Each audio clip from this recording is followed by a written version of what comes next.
Dramatic pictures released today of the wreckage of the power station that's become a byword for nuclear disaster, Fukushima. This is reactor number 3. The worst explosion took place here, and this is one of the reactors where concerns about overheating nuclear fuel are growing. Footage from ITN News. I will tell you in the midst of all of this seriousness that my teleprompter has now just gone to footage of a live basketball game, which feels to me like some sort of message from God that I'm doing something wrong.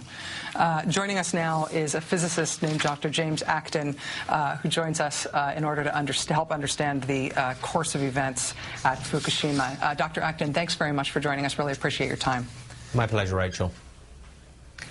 Engineers were able to connect an external grid power line cable to Unit 2 today.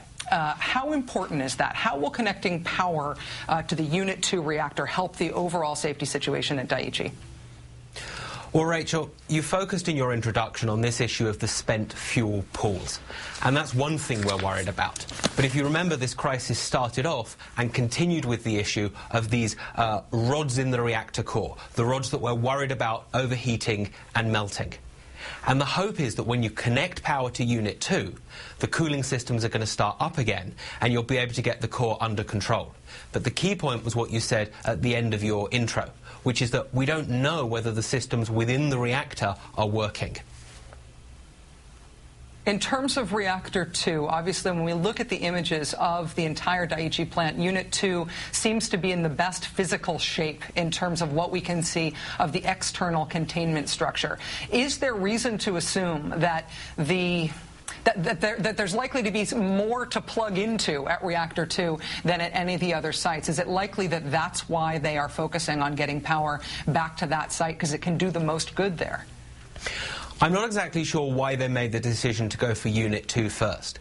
But if you remember a couple of days ago, there was an explosion. And unlike the explosions we saw at 1 and 3, that led to all that mangled mess on the outside of the plant, the explosion at 2 was on the inside of the plant, and it has potentially damaged that key giant concrete and reinforced concrete and steel tomb-like internal containment structure.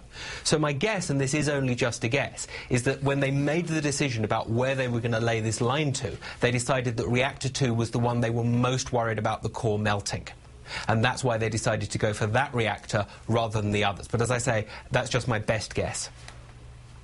In terms of what might happen and how they're sort of triaging the different reactors and the different areas of this plant that require attention, how concerned are you about the nuclear fission process starting again, about there being a recriticality in one of these reactors or in one of the spent fuel pools? Well, the truth is, Rachel, it's actually very hard to know. These reactors and these spent fuel pools are in a regime that they were never designed to operate in. And there's actually a lot of disagreement within the technical and scientific communities about exactly what the risks are here. Let me give you one example.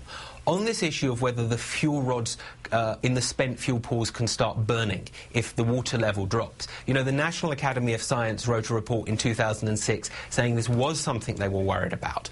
The Department of Energy is reported to have done a report in which they say they thought this was very unlikely or would at least take a very long time. And if it doesn't start burning and melting, then you can't get this radioactive mush. So the truth is, part of the challenge here is the risks are exceptionally hard to assess. In terms of what we can read from the actions of the people who are closest to the disaster, it's striking that as the United States, as the U.S. Nuclear Regulatory Commission was highlighting their concerns about the spent fuel pool at Reactor 4, the Japanese started concentrating their most desperate efforts, dropping liquid from helicopters, using fire hoses and water cannons from the ground.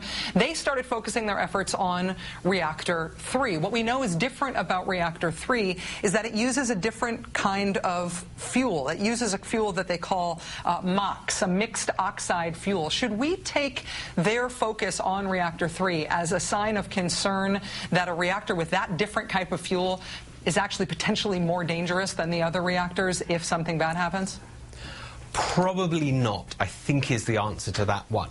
I don't know why they decided to focus their energies on getting the water into this spent fuel pool 3, but the reports that I've heard are coming out of Japan are that both pool 3 and pool 4 are short of water. So maybe they decided that the situation at pool 3 was more critical than the situation at pool 4. I don't think this decision was primarily motivated by the MOX fuel issue. Okay. You have had, I know, a chance to look at some of the radiation readings from Japan outside the 12-mile evacuation zone. What are you able to tell from those readings in terms of how far the radiation has spread and what that means in terms of human health consequences? Well, on-site, the radiation levels are pretty high at the moment, and worrying so.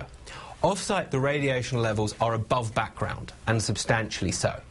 But the good news is that as they stand at the moment, they don't pose a significant threat to human health. Now, that might change. If they stay at their elevated levels for a significant length of time, something on the order of 3 or 4 months, then there might be an increased long-term cancer rate at key points. If the plants spew out significantly larger amounts of radiation, and so the levels off-site rise, then there's likely to be health consequences. But right now, as it stands in this very uncertain and fluid situation, the data that I saw today for off-plant radiation readings was reassuring. James Acton, Associate in the Nuclear Policy Program at the Carnegie Endowment for International Peace. Thank you very much for your time tonight. I'm sorry that I had to introduce you while watching basketball, but it didn't knock you off your stride, and for that I'm doubly appreciative. Thank you. Thank you for having me, Rachel.